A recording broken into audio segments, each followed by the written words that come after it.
Bom dia, pessoal. Nessa aula de hoje nós iniciaremos aí a matéria do terceiro bimestre, né? Então entraremos na apostila 3 e esse capítulo 1 que daremos início então a essa nova área, vamos dizer assim, do conhecimento, né? Na realidade a gente já viu, é mais uma recordação, né? Que principia pela urbanização. Então lembrando que urbanização é o crescimento das cidades, né? O que é que o fator crucial é que essa cidade, e parece meio óbvio, mas ele tem uma questãozinha por trás, é quando cresce mais do que o campo. Então, para que a cidade cresça, não importa, por exemplo, somente de a própria cidade, supondo que os pais estejam tendo mais filhos, e sim que das áreas, de outras áreas do país, essa população esteja vindo para o sistema urbano. Então, a área campestre, diremos assim, né, o rural, ela tem que diminuir em relação à cidade. E quando isso é muito intenso, né, como aconteceu no Brasil a partir de 1930, é o chamado êxodo rural, né? Então, a primeira temática passa, só para recordação, de uma evolução das cidades ao longo do tempo, né? Então, essa região aqui, que é chamado Crescente Fértil, né, se observarmos bem, pega desde o Egito, passando pelo Oriente Médio, envolvendo aqui a Mesopotâmia, essa região foi a região em que surgiram as primeiras cidades, ainda num mundo, diremos assim, dialogável entre o Oriente e o Ocidente. Então, através dessas experiências orientais, também vão se formar as cidades no Ocidente, né? Essa aqui ainda é considerada aí, até hoje, né, uma das primeiras cidades que existiram no mundo. Então, qual era a lógica tradicional? O povoamento, quer dizer, essa população que está se unindo, vai estar em torno de um rio, geralmente numa área relativamente fértil, né? E aí vai ter um aglomerado urbano de pessoas que vão estar falam as mesmas línguas, que têm relativos interesses comuns, que vão se proteger também de outras áreas do entorno, né? Então, essa evolução histórica, no caso da geografia espacial, que é o cerne aqui da questão, é ver como que elas começaram a se desenvolver, né? Então, pegamos ali umas cidades do Oriente, dialogando com o Ocidente. Aqui já uma cidade, né? Atenas, com a Acrópole. O fundamental aqui foi a ágora, né? O espaço em que o privado teve que se voltar ao público. Quer dizer, além de a gente morar juntos, a gente também tem que criar códigos de conduta, regras, né? Que vão posteriormente fundamentar as leis de uma cidade, né? Então, aqui já começam outros edifícios, o sistema urbano vai se tornando lentamente mais complexo, né? Tendo, além das moradias, também vários outros centros públicos, administrativos, né, comerciais que vão se formando, né? Isso aqui é uma revisão. Aqui já, posteriormente, aí, Roma, né? Já também uma cidade mais complexa, uma organização espacial cada vez melhor, né, com caminhos aí para o sistema ambiental. Ainda na época não se tinha esse valor, não se tinha esse valor que tem hoje, né? O meio ambiente mais vai se incorporando à cidade. E aí, vocês devem ter estudado aí história, né, a questão do pão e circo, quer dizer, o que faz essa população na época sem shopping, sem nada de cinema, coisa do gênero. Então, a distração, que eles chamaram em alguns períodos históricos, o pão e circo, né? Então, aqui é uma visão de como essas cidades vão surgindo. Isso lá na antiguidade. Eles calculam aí de um período aproximadamente de 12 séculos até a queda do Império Romano, em 476, que inicia, então, a Idade Média. Então, quando falamos em Idade Média, pós-queda do Império Romano, essas cidades elas vão se transformar, né? Como aqui já dá para perceber, começa a ter uma igreja ao fundo, né? Uma igreja presente no espaço urbano, né? As fortificações, visto que fora delas, né, quando cai o Império Romano, essas áreas elas ficam vulneráveis a ataques que foi generalizado como bárbaro, né, de povos estranhos que falavam línguas diferentes, que não tinham um elo, né, de respeito, de regra, de civilidade com aquele povo que tentariam entrar. Então, reparem bem que são áreas bem fortificadas, né, fortalecidas, essa população vivendo no centro, né, protegendo-se então. Então, aqui era muito comum uma relação direta do homem com Deus e com o clero e a nobreza fazendo a função dessa área urbana. Aqui, novamente, vocês podem reparar que a espacialidade de ruas, avenidas, um trânsito, isso na época era impensável, visto que as pessoas, no máximo uma carruagem ou andando a pé, né? Então não tinha essa necessidade de hoje dos carros de terem ruas para tudo quanto é lado, né? Então, e sempre, novamente, o edifício mais alto, o mais preponderante, o religioso, que, como eu falei, era o que organizava a vida nesse sistema feudal, né, nesse sistema fechado. Aqui seria uma lógica, não necessariamente os lugares são dessa maneira, mas é uma praça central, a catedral exuberante, como eu falei aí, a grande arquitetura da época, e a população vivendo no entorno. Se vocês repararem nessa imagem, aqui está a alta estirpe, né? Os nobres. E fora do primeiro muro, né? Aí a população também, vamos dizer, de mais baixa renda, mas que também fazia parte daquele elo.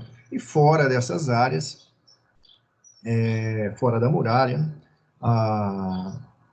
aí eu falei a possibilidade do exterior, né? Então, o Brasil, eu estou dando esse corte aqui porque, como vocês viram aí já, essa Idade Média vai até a queda de Constantinopla em 1453 pelos turcos otomanos. Então, quando na realidade está acabando a Idade Média, né, aproximadamente 50 anos depois, o Brasil está surgindo. Então, se nós repararmos bem, aquele mundo feudal, aquele mundo religioso, aquele mundo, né, de São Salvador, de São Paulo de Piratininga, São Vicente, São Sebastião do Rio de Janeiro, quer dizer, era um mundo santificado, pelo menos no nome, e que se deparou com, no caso aqui brasileiro, com os indígenas. Então, são dois mundos completamente diferentes que vão resultar pela imposição, pela força, né, oriunda dos portugueses, no caso, sobre os índios, e seu modus vivendi. Então, aquele mundo feudal, ele é já inserido aqui. Então, as primeiras missas, já se vê uma cruz, um sistema organizado religioso, né? Quer dizer, um povo sem roupa, no meio da natureza, um outro povo totalmente na tentativa de ser impudícuo, né? Casto, dizer, numa beatificação, já que Deus está em todo lugar, olhando por todo o ser humano, né? Então, a lógica se mantém áreas fortificadas, com possibilidade de ataques oriundos do mar, e também, no caso da terra, dos índios, né? Mas como eles eram mais fortalecidos pela pólvora e o revólver, era menos preocupante, mas também sempre teve essa preocupação com os índios, né? Aqui já a cidade do Maranhão, você vê que até hoje, né, eu tive a oportunidade de conhecer, você tem um forte, né? Hoje está uma espécie de uma alvorada lá, uma parte administrativa, governamental, uma pequena parcela dela, e próximo ao rio aqui, né? Que poderia ter um ataque. Então, o Brasil se forma, a gente não pode esquecer disso, principalmente aquele Brasil antigo, o chamado Brasil colônia, que vai do século XV ao século XVI, na realidade, finalzinho do XV, XVI, até o século XIX, quando o Brasil se torna independente. As nossas cidades têm um quê desse mundo religioso, feudal, transladado para além do Atlântico, né, para esse novo mundo. Um exemplo já lá na época do Barroco Mineiro, aí das cidades também, que a religiosidade, a igreja está centralizada fortemente. Então, a partir do século XIX, e no Brasil especificamente no século XX, é que vai se dar a urbanização, que a gente estava falando, aquele primeiro conceito dessa aula, né? Em que as cidades agora, elas começam a crescer. Se até de 1500 até o século XX a cidade foi crescendo lentamente, agora já vai alterar esse quadro. Quer dizer, de 1930 em diante, quando o Brasil começa a se tornar uma potência, entre aspas, né, regional, urbanizada, industrializada. Então, a industrialização, principalmente nos polos de São Paulo, Rio de Janeiro e Belo Horizonte, trarão, através de um êxodo rural, as populações oriundas das várias regiões do Brasil, quer dizer, interregional e intrarregional, né? Fazendo com que crescessem essas três cidades. Então, vocês podem ver por esse gráfico que os índices vão aumentando, né, de 1940 a 2010. Então, as populações urbanas começam a crescer fortemente, o que resultou de um crescimento rápido, desorganizado da nossa cidade, o que eles chamam de macrocefalia urbana, quer dizer, as cidades são muito grandes perto de outras do seu entorno, e crescendo, sobretudo, as capitais e algumas cidades medianas, e vamos dizer, uma avalanche de cidades pequenas nesses territórios, ou no caso específico no brasileiro, né? Então, aí indo para os conceitos, então, essa região em que se formou São Paulo e Rio de Janeiro, que até hoje tem a maior dinâmica territorial do nosso país, além de serem metrópoles, elas são megalópolis. Então, o que é uma megalópole? É quando duas ou mais metrópoles se unem. Elas não precisam estar contíguas, quer dizer, os seus espaços se comunicando, mas elas têm a maior polaridade, né? Elas polarizam a economia, o comércio. Inclusive, vinha saber há pouco tempo atrás que é a maior ponte aérea do mundo, que tem a maior quantidade de aviões diários no mundo entre duas cidades de um mesmo país, né? Interessante aí. Então, é a única da América Latina, e isso é importante até para nós, piracicabanos, para a gente ver como a gente está próximo desse eixo. Então, não se esqueçam, São Paulo e Piracicaba não é o restante do Brasil. O Brasil, como eu faço questão de sempre pontuar, essa ideia não é minha, mas eu gosto de fortalecê-la, é que o Brasil é formado de Brasis, né? Então, é fundamental. E aí, a gente viu cidades coloniais, né, como Ouro Preto. Eu passei agora numa cidade no Rio de Janeiro, em que ainda a cristandade está presente no nosso território, mas já começam a perceber os edifícios, quer dizer, uma cidade agora verticalizada, não mais horizontalizada. Não é mais a igreja o centro da cidade, e sim essas outras áreas. Em 1960, aqui a criação de Brasília, né, em formato de um avião, a Lagoa Paranoá, né, grande quantidade de água que abastece aí essa região do Cerrado brasileiro, né, que está no Planalto Central, bem seca, porém levada aí à capital, dando uma centralidade ao Brasil como um todo, né? Unindo o Brasil pela primeira vez em eixos rodoviários, ferroviários, para preencher esse Brasil central, né? E aí, né, o Brasil já está inserido, obviamente, nesse mundo contemporâneo, que se forma pós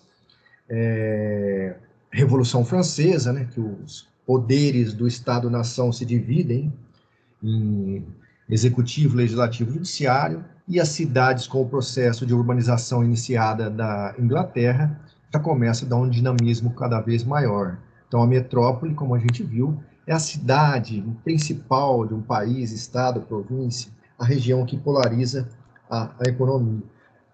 Quando nós tratamos de região metropolitana, quer dizer, além da metrópole, no caso aqui poderia ser outra cidade, optamos por São Paulo, mais próximo de nós, mas Rio de Janeiro, Belo Horizonte, Salvador, enfim, várias das capitais brasileiras, que é uma metrópole, e que essa região, ela é tão, a sua pujança é tão grande que ela expande essa economia para as outras áreas também, né?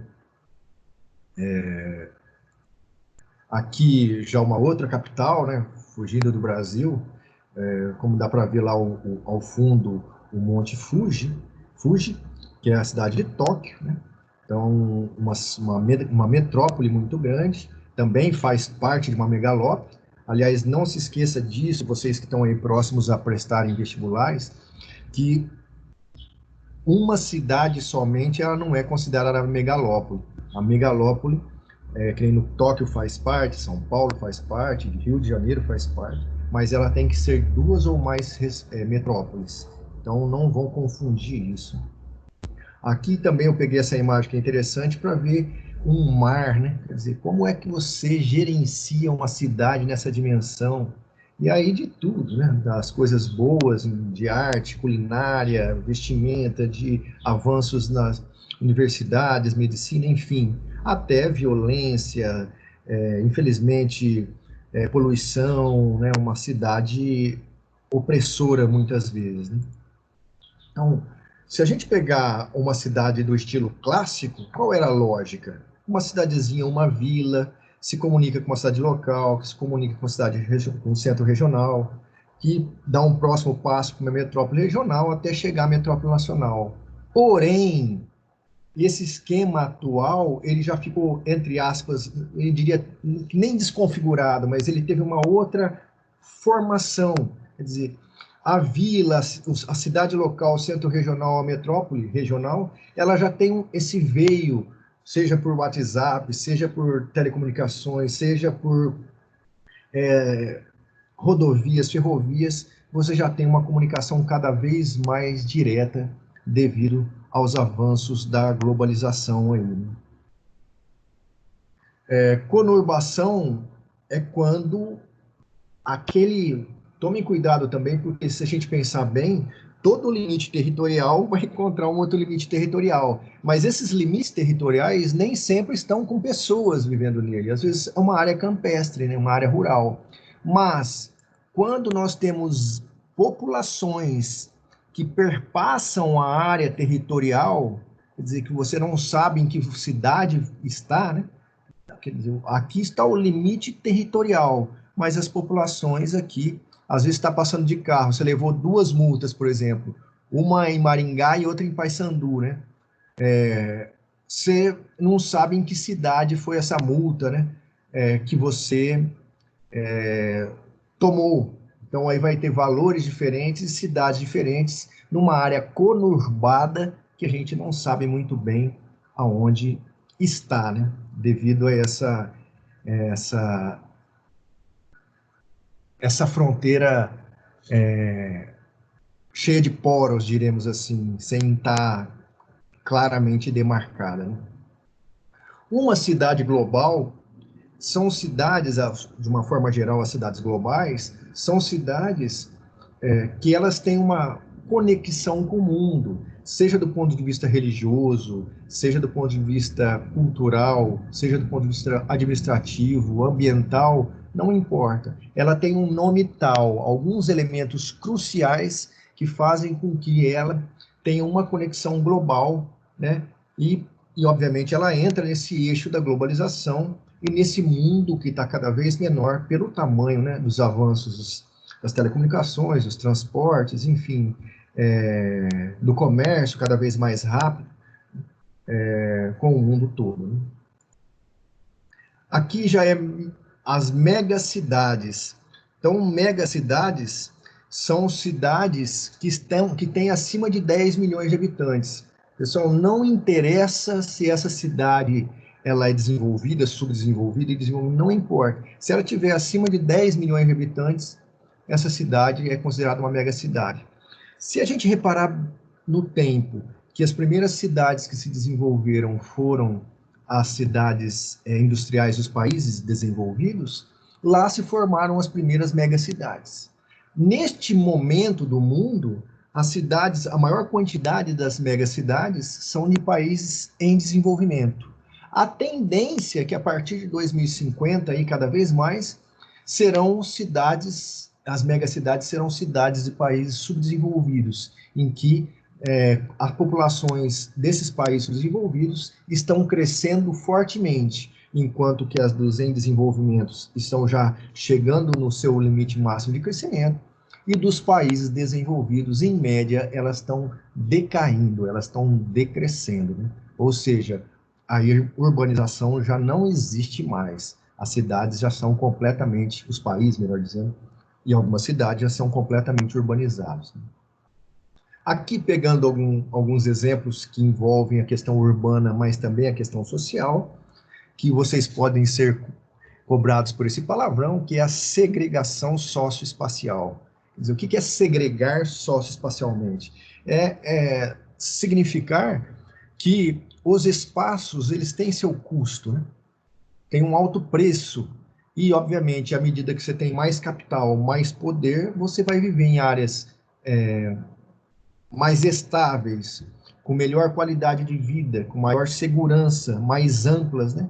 E o oposto, infelizmente, né? À medida que você tem menos dinheiro, as casas vão sendo menores, mais unidas às outras áreas, menores espaços, menos ventilados, com água e esgoto não tratados muitas vezes, sem ruas claramente entre as casas, né? Então é uma complexidade, principalmente agora, nesse momento que a gente está vivendo, né? Então aqui é uma imagem também embaçada, mas dá para perceber. Aqui cada apartamento com uma piscina, né? E aqui você atravessa um muro, já tem um sistema favelizado, né? Uma população vivendo em baixas condições, diremos no sistema urbano, né? Então, são mundos que se chocam, né? Através, nesse caso aqui, visualmente, dessa segregação socioespacial, através dessa imagem, né? Através de um muro, né? Infelizmente. Este conceito, tomem cuidado que ele está sendo muito cobrado na atualidade, que é o da gentrificação. Na realidade, é quando eles pegam uma área degradada, por exemplo, um centro de uma cidade, como São Paulo, Rio de Janeiro, já foi feito em Salvador, está sendo feito agora em São Paulo e no Rio, eles começam a dar uma melhorada no sistema urbano, né? Tristemente, mas na maioria das vezes expulsa a população de baixa renda para as periferias, e ali eles dão uma aperfeiçoada, uma melhora na qualidade de vida. Então, investindo pesadamente em segurança, na parte arquitetônica, né? E dá uma vivenciada, uma embelezada no ambiente, né? Para torná-lo cada vez mais aprazível, mais seguro, e sempre aí não sejamos ingênuos, né? Para quem tem capital, né? Quem tem a renda que vai atrás dessa questão. E aqui é um exemplo, então, de uma gentrificação, né? Uma cidade que estava meio detonada, eles dão uma aperfeiçoada, uma reavivada para recuperar essa região. E para não ficar uma imagem aí só também da segregação, aqui a alta estirpe, né? Mônaco, o pessoal aí, imagina, você acorda, abre a janela de casa, você está para o mar, você pega um carro, para quem tem esse poder, desce aí de carro, pega um barco, um iate e vai dar o seu rolê, né? Então, o mundo, o Brasil, infelizmente, é uma alta desigualdade social, uma desigualdade de renda, né? E aí, tendo espaços que são magníficos, como esse, e outros, como nas imagens anteriores, uma muvuca de gente sem uma qualidade de vida num sistema urbano que se preze para que as famílias possam se desenvolver com segurança e, enfim, com uma boa tranquilidade para desfrutar do momento que acorda, que almoça, que janta, ou da hora que vai dormir, tudo isso com tranquilidade. O que nós, creio todos aqui, nós almejamos para todos aí. Então, esta aula é a primeira da apostila 3. Aqui a gente conclui, então, essa aula, uma espécie de uma revisão, e se fortaleçam aí, vocês estão no terceiro ano, para galgarem um lugar aí, numa grande universidade, para o ano que vem. Então, façam uma boa ponte nesse ano catastrófico que está sendo para todos nós, né? Mas um grande abraço aí e tudo de bom para vocês. Joia?